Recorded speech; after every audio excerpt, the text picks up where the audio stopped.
Welcome to GK mind. আজ আমরা বৌদ্ধ ও জৈন ধর্ম সম্পর্কে বিগত বছরে যা কিছু প্রশ্ন এসেছিল সেগুলো একটিমাত্র ক্লাসেই দেখে নেব। সমস্ত পরীক্ষার জন্য এই ক্লাসটি কিন্তু ভীষণ গুরুত্বপূর্ণ এবং ক্লাসটি ভালো লাগলে এই ছোট্ট চ্যানেলটিকে অবশ্যই সাবস্ক্রাইব করবে কিন্তু। তো প্রথম প্রশ্ন, গৌতম বুদ্ধ কত সালে এবং কোথায় জন্মগ্রহণ করেন? গৌতম বুদ্ধ জন্মগ্রহণ করেন 563 খ্রিস্টপূর্বাব্দে নেপালের লুম্বিনীতে। লুম্বিনী বর্তমানে নেপালের কপিলাবস্তুর কাছে অবস্থিত। তার পিতা ছিলেন শাক্য বংশের রাজা শুদ্ধোধন এবং মাতা মায়াদেবী। তার শৈশব বা বাল্য নাম ছিল সিদ্ধার্থ। সব পয়েন্টগুলো কিন্তু গুরুত্বপূর্ণ। পরের প্রশ্ন, গৌতম বুদ্ধের জন্মের প্রতীক কোনটি? গৌতম বুদ্ধের জন্মের প্রতীক হলো পদ্ম ও ষাঁড়। গৃহত্যাগের প্রতীক হলো ঘোড়া। জ্ঞান লাভের প্রতীক হলো বোধিবৃক্ষ। ধর্মোপদেশের প্রতীক হলো চক্র বা ধর্মচক্র এবং মৃত্যুর প্রতীক হলো স্তূপ এবং জন্মের প্রতীক হলো পদ্ম ও ষাঁড়। এই সবগুলি কিন্তু গুরুত্বপূর্ণ পয়েন্ট, সবগুলি কিন্তু পরীক্ষায় বারবার আসে। পরের প্রশ্ন, বৌদ্ধ ধর্মের কনস্ট্যান্টাইন কাকে বলা হয়? বৌদ্ধ ধর্মের কনস্ট্যান্টাইন বলা হয় সম্রাট অশোককে। রোমান সম্রাট কনস্ট্যান্টাইন যেমন খ্রিস্ট ধর্মকে বিশ্ব ধর্মে পরিণত করেছিলেন, সম্রাট অশোকও তেমনি বৌদ্ধ ধর্মকে ভারত এবং ভারতের বাইরে ছড়িয়ে দিয়েছিলেন। তাই সম্রাট অশোককে বলা হয় বৌদ্ধ ধর্মের কনস্ট্যান্টাইন। তিনি তার পুত্র মহেন্দ্র এবং কন্যা সংঘমিত্রাকে বৌদ্ধ ধর্ম প্রচারের জন্য শ্রীলঙ্কায় পাঠিয়েছিলেন। গুরুত্বপূর্ণ পয়েন্ট একটি। এবং তার আমলে পাটলিপুত্রে তৃতীয় বৌদ্ধ সঙ্গীত অনুষ্ঠিত হয়েছিল। লাইট অফ এশিয়া বা এশিয়ার জ্যোতি কাকে বলা হয়? এশিয়ার জ্যোতি বলা হয় গৌতম বুদ্ধ। এডউইন আর্নল্ডের বিখ্যাত কবিতা গ্রন্থ দ্য লাইট অফ এশিয়াতে গৌতম বুদ্ধকে এই নামে ভূষিত করা হয়েছে। পরের প্রশ্ন, গৌতম বুদ্ধ কোথায় নির্বাণ বা পরম জ্ঞান লাভ করেছিলেন? এটি হলো বোধগয়া, বিহারের গয়ায় নিরঞ্জনা নদীর তীরে, যেটা বর্তমানে নাম ফাল্গু নদীর তীরে অশ্বত্থ গাছের নিচে তিনি ধ্যানমগ্ন ছিলেন এবং সেই অশ্বত্থ গাছটি এখন বোধিবৃক্ষ নামে পরিচিত। এই জ্ঞান লাভের ঘটনাটি বৌদ্ধ ধর্মের সম্বোধি নামে পরিচিত। প্রত্যেকটি পয়েন্টই গুরুত্বপূর্ণ। পরের প্রশ্ন, কোন রাজ্যকে বৌদ্ধ ধর্মের দোলনা বলা হয়? Cradle of Buddhism. Cradle of Buddhism বলা হয় বিহারকে। গৌতম বুদ্ধ বিহারের বোধগয়াতে জ্ঞান লাভ করেছিলেন এবং বিহার নামটি এসেছে বৌদ্ধ বিহার থেকে। বিহার অর্থাৎ বৌদ্ধ ভিক্ষুদের থাকার জায়গা। পরের প্রশ্ন, অষ্টম মহাস্থান কার জীবনের সঙ্গে জড়িত? অষ্টম মহাস্থান হলো গৌতম বুদ্ধের জীবনের সঙ্গে জড়িত এবং গৌতম বুদ্ধের জীবনের 8টি প্রধান অলৌকিক বা গুরুত্বপূর্ণ স্থানকে কেন্দ্র করে এই 8টি জায়গাকে অষ্টম মহাস্থান বলা হয়। এই স্থানগুলি হলো লুম্বিনী, বোধগয়া, সারনাথ, কুশীনগর, শ্রাবস্তী, শঙ্কাশ্বর, রাজগৃহ এবং বৈশালী। লুম্বিনীতে জন্ম, বোধগয়াতে জ্ঞান লাভ, সারনাথে প্রথম ধর্মোপদেশ এবং কুশীনগরে মৃত্যু। এই স্থানগুলি ভীষণ গুরুত্বপূর্ণ, প্রিভিয়াস ইয়ারে কিন্তু বারবার এই কোশ্চেনগুলো আসে।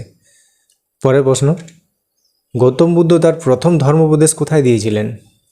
একটু আগে দেখলাম সারনাথে। উত্তরপ্রদেশের সারনাথের ডিয়ার পার্কে তিনি তার 5 জন শিষ্যকে প্রথম উপদেশ দিয়েছিলেন। এই ডিয়ার পার্কটি প্রশ্নে আসে কিন্তু। এবং এই ঐতিহাসিক ঘটনাটি বৌদ্ধ ধর্মের ধর্মচক্র প্রবর্তন নামে পরিচিত। এই ঘটনার প্রতীক হলো চক্র এবং পালি ভাষায় তিনি উপদেশ দিতেন।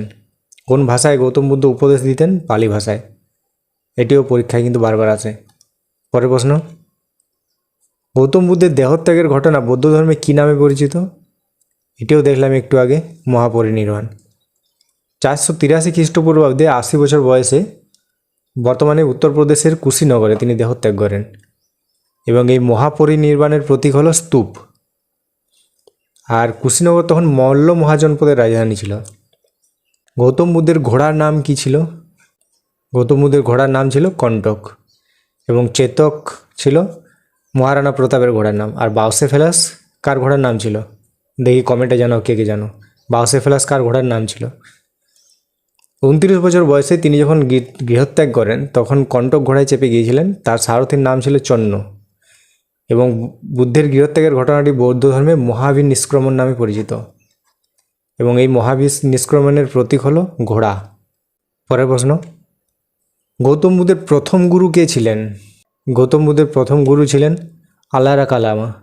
গৃহত্যাগের পর ধ্যান শেখার জন্য তিনি প্রথমে আলারা কালামার কাছে গিয়েছিলেন। এরপর তিনি উদক রামপুত্রের কাছেও শিক্ষা গ্রহণ করেছিলেন। প্রথম গুরু কে ছিলেন? আলারা কালামা। পরের প্রশ্ন, প্রথম বৌদ্ধ সঙ্গীতি বা সম্মেলন কার আমলে আয়োজিত হয়েছিল? প্রথম বৌদ্ধ সঙ্গীতি আয়োজিত হয়েছিল অজাতশত্রুর আমলে 483 খ্রিস্টপূর্বাব্দে, যে বছর গৌতম বুদ্ধ মহাপরিনির্বাণ লাভ করেছিলেন সে বছরই প্রথম বৌদ্ধ সঙ্গীতি অনুষ্ঠিত হয়েছিল।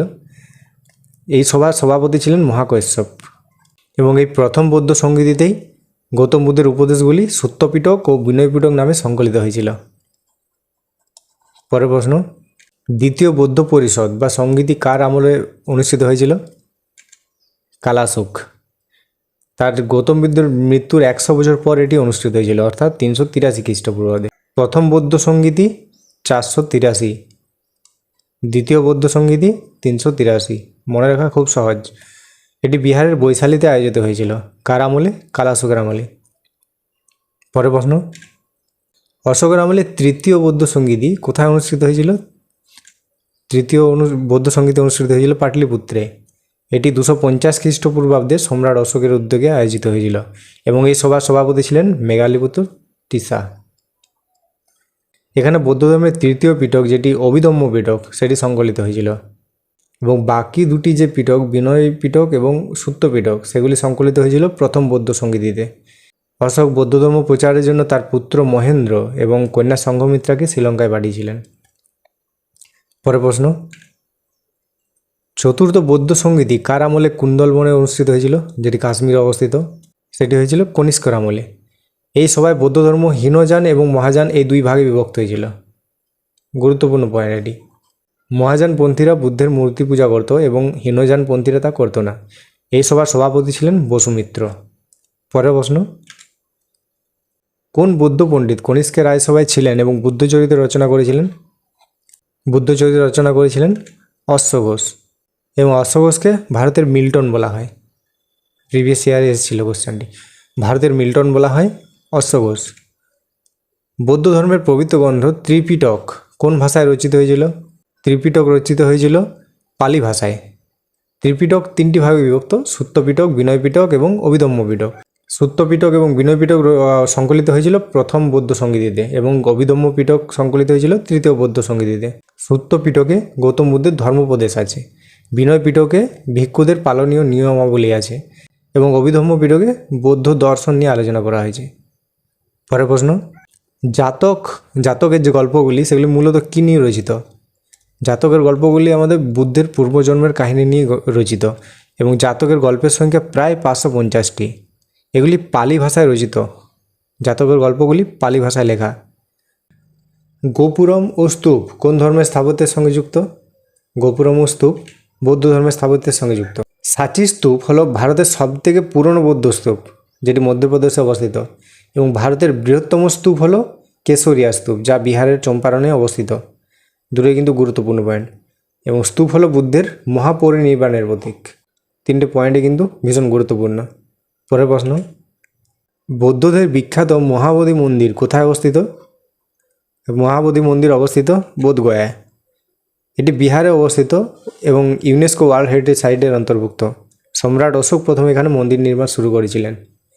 পরের প্রশ্ন, বৌদ্ধ ভিক্ষুদের বসবাসের স্থানকে কি বলা হয়? বৌদ্ধ ভিক্ষুদের বসবাসের স্থানকে বিহার বলা হয়। চৈত্য হলো বৌদ্ধদের উপাসনা কক্ষ, বিহার হলো যেখানে ভিক্ষুরা বসবাস ও পড়াশোনা করত, এবং বিহার রাজ্যের নামটিও এই বৌদ্ধ বিহার থেকেই এসেছে। পরের প্রশ্ন, নালন্দা বিশ্ববিদ্যালয় কোন ধর্মের শিক্ষার প্রধান কেন্দ্র ছিল? নালন্দা বিশ্ববিদ্যালয় ছিল বৌদ্ধ ধর্মের শিক্ষার প্রধান কেন্দ্র। গুপ্ত সম্রাট কুমারগুপ্ত এটি প্রতিষ্ঠা করেছিলেন। পরের প্রশ্ন, শূন্যবাদ বা মাধ্যমিক দর্শনের প্রবক্তা কে ছিলেন? শূন্যবাদ বা মাধ্যমিক দর্শনের প্রবক্তা ছিলেন নাগার্জুন। নাগার্জুনকে ভারতের আইনস্টাইনও কিন্তু বলা হয়। গুরুত্বপূর্ণ পয়েন্ট। ভারতের আইনস্টাইন কাকে বলা হয়? নাগার্জুনকে। তিনি কুষাণ যুগে মহাযান বৌদ্ধ ধর্মের একজন শ্রেষ্ঠ দার্শনিক ছিলেন। পরের প্রশ্ন, জৈন ধর্মের প্রথম তীর্থঙ্করের নাম কি? প্রথম তীর্থঙ্কর ছিলেন ঋষভনাথ। ঋষভনাথকে জৈন ধর্মের প্রতিষ্ঠাতা মনে করা হয় এবং তার প্রতীক ছিল ষাঁড়। পার্শ্বনাথ ছিলেন 23তম তীর্থঙ্কর এবং তার প্রতীক ছিল সাপ।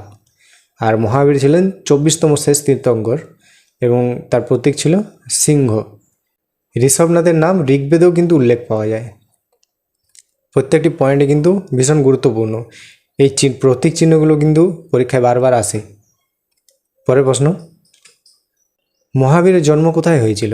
মহাবীরের জন্ম কুন্দগ্রাম, বৈশালীতে।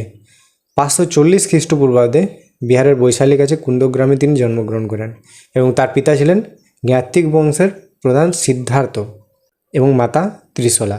তার স্ত্রীর নাম ছিল যশোদা, কন্যার নাম ছিল প্রিয়দর্শনা। তার প্রথম শিষ্য ছিলেন তার জামাতা জামালি। সব নামগুলি কিন্তু গুরুত্বপূর্ণ। পরের প্রশ্ন, মহাবীর কত বছর বয়সে এবং কোথায় পরম জ্ঞান বা কৈবল্য লাভ করেন? 42 বছর বয়সে জিম্বিক গ্রামে। 12 বছর কঠোর তপস্যা করার পর রিজুপালিকা নদীর তীরে শাল গাছের নিচে তিনি জ্ঞান লাভ করেন। জ্ঞান লাভের পর তিনি জিন এবং মহাবীর নামে পরিচিত হন। জিন কথার অর্থ হলো যিনি ইন্দ্রিয় জয় করেছেন, অর্থাৎ ইন্দ্রিয় বিজয়ী, এবং সেই কারণে তার অনুগামীদের বলা হয় জৈন। মহাবীরের প্রথম শিষ্যের নাম কি ছিল? মহাবীরের প্রথম শিষ্য ছিলেন জামালি। জামালি ছিলেন মহাবীরের নিজের জামাতা, অর্থাৎ কন্যার স্বামী। পরের প্রশ্ন, জৈন ধর্মের শেষ তীর্থঙ্কর মহাবীর কোথায় দেহত্যাগ করেন? তিনি দেহত্যাগ করেছিলেন পাভাপুরীতে। এটি বর্তমান বিহারের নালন্দা জেলায় অবস্থিত। 72 বছর বয়সে 468 খ্রিস্টপূর্বাব্দে তিনি দেহত্যাগ করেন। জৈন ধর্মের দেহত্যাগের ঘটনাকে বলা হয় নির্বাণ। পরের প্রশ্ন, জৈন ধর্মের 24তম তীর্থঙ্কর মহাবীরের প্রতীক চিহ্ন কী ছিল? একটু আগে দেখলাম মহাবীরের প্রতীক চিহ্ন ছিল সিংহ।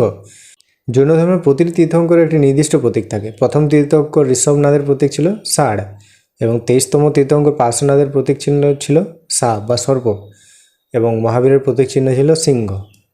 জৈন ধর্মের 24 জন তীর্থঙ্করের মধ্যে কে নারী বলে পরিচিত ছিলেন? তিনি ছিলেন মল্লীনাথ। জৈন শ্বেতাম্বর সম্প্রদায়ের মতে 19তম তীর্থঙ্কর মল্লীনাথ ছিলেন একজন নারী। তবে দিগম্বর সম্প্রদায় কিন্তু এই মত মানেন না। তাদের মতে সব তীর্থঙ্করই ছিলেন পুরুষ। মল্লীনাথের প্রতীক চিহ্ন ছিল কলস। পরের প্রশ্ন, জৈন ধর্মের 5টি মূল নীতি বা পঞ্চম মহাব্রতের মধ্যে পঞ্চম নীতি যেটি ব্রহ্মচর্য, সেটিকে যুক্ত করেন, ব্রহ্মচর্যকে যুক্ত করেন বর্ধমান মহাবীর। পার্শ্বনাথ 4টি মূল নীতি দিয়েছিলেন: অহিংসা, সত্য, অচর্য এবং অপরিগ্রহ। মহাবীরের সাথে পঞ্চম নীতি হিসাবে ব্রহ্মচর্য যোগ করেন। এই 5টি নীতিকে একত্রে পঞ্চম মহাব্রত বলা হয়। জৈন ধর্ম অহিংসাকে সবচেয়ে বেশি গুরুত্ব দেওয়া হয়েছে। পরের প্রশ্ন, জৈন ধর্মের অনুব্রত নীতি কাদের জন্য প্রযোজ্য ছিল? অনুব্রত নীতি প্রযোজ্য ছিল গৃহস্থদের জন্য এবং ভিক্ষুদের জন্য নিয়মগুলি ছিল অত্যন্ত কঠোর এবং সেগুলিকে বলা হতো মহাব্রত। সাধারণ গৃহস্থরা যাতে ধর্ম পালন করতে পারে তাই নিয়মগুলোকে কিছুটা শিথিল করা হয়েছিল, যা অনুব্রত নামে পরিচিত। পরের প্রশ্ন, কোন মৌর্য সম্রাট জৈন ধর্ম গ্রহণ করে দাক্ষিণাত্যের শ্রাবণ বেলগোলায় অনাহারে দেহত্যাগ করেছিলেন? তিনি ছিলেন চন্দ্রগুপ্ত মৌর্য। তিনি জৈন গুরু ভদ্রবাহুর কাছে দীক্ষা নিয়েছিলেন। চন্দ্রগুপ্ত মৌর্যের গুরু কে ছিলেন? ভদ্রবাহু। এবং জৈন প্রথা অনুযায়ী উপবাস করে দেহত্যাগ করাকে বলা হয় সল্লেখনা। ভীষণ গুরুত্বপূর্ণ একটি পয়েন্ট। পরের প্রশ্ন, জৈন ধর্মের সল্লেখনা বলতে কি বোঝায়? সল্লেখনা হলো উপবাসের মাধ্যমে স্বেচ্ছায় দেহত্যাগ। এটি জৈন ধর্মের একটি চূড়ান্ত আধ্যাত্মিক সাধনা। চন্দ্রগুপ্ত মৌর্য এই পদ্ধতিতেই দেহত্যাগ করেছিলেন। কোথায়? কর্ণাটকের শ্রাবণ বেলগোলায়। পরের প্রশ্ন, শ্বেতাম্বর ও দিগম্বর এই দুই গোষ্ঠী কোন ধর্মের সঙ্গে যুক্ত? শ্বেতাম্বর এবং দিগম্বর জৈন ধর্মের সঙ্গে যুক্ত। মগধে এক ভয়াবহ দুর্ভিক্ষের সময় জৈন সম্প্রদায় দুই ভাগে বিভক্ত হয়ে যায়। শ্বেতাম্বর অর্থাৎ যারা সাদা কাপড় পরতেন, নেতৃত্ব দিয়েছিলেন স্থূলভদ্র, এবং দিগম্বর যারা সম্পূর্ণ নগ্ন থাকতেন, এবং দিগম্বর সম্প্রদায়ের নেতৃত্ব দিয়েছিলেন ভদ্রবাহু, এবং ভদ্রবাহু তার অনুগামীদের নিয়ে দক্ষিণ ভারতের শ্রাবণ বেলগোলায় চলে গিয়েছিলেন। পরের প্রশ্ন, জৈন ধর্মের ত্রিরত্ন বলতে কি বোঝায়? 3 জুয়েলস। জৈন ধর্মের ত্রিরত্ন হলো সৎ বিশ্বাস, সৎ জ্ঞান এবং সৎ আচরণ। এবং অন্যদিকে বৌদ্ধ ধর্মের ত্রিরত্ন হলো বুদ্ধ, ধর্ম এবং সংঘ। পরের প্রশ্ন, জৈন ধর্মগ্রন্থগুলো প্রধানত কোন ভাষায় রচিত? জৈন ধর্মগ্রন্থগুলো অর্ধমাগধী বা প্রাকৃত ভাষায় রচিত। জৈন ধর্মের 12টি অঙ্গ এবং অন্যান্য পবিত্র গ্রন্থ এই ভাষাতেই লেখা, এই প্রাকৃত ভাষাতেই।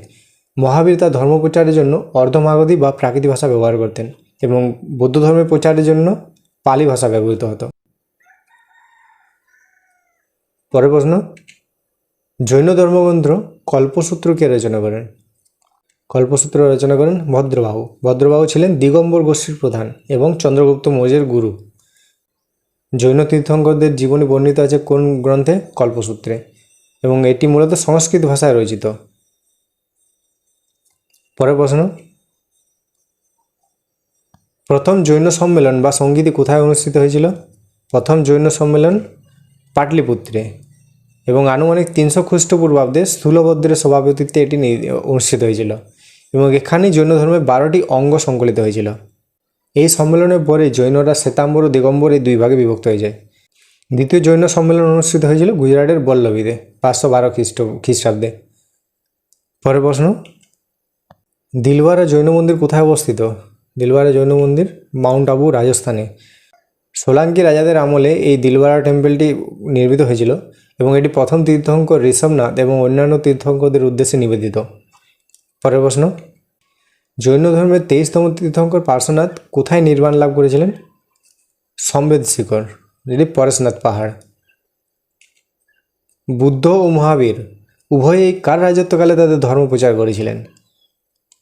গুরুত্বপূর্ণ প্রশ্ন, অনেকবার পরীক্ষা এসছে। বিম্বিসার।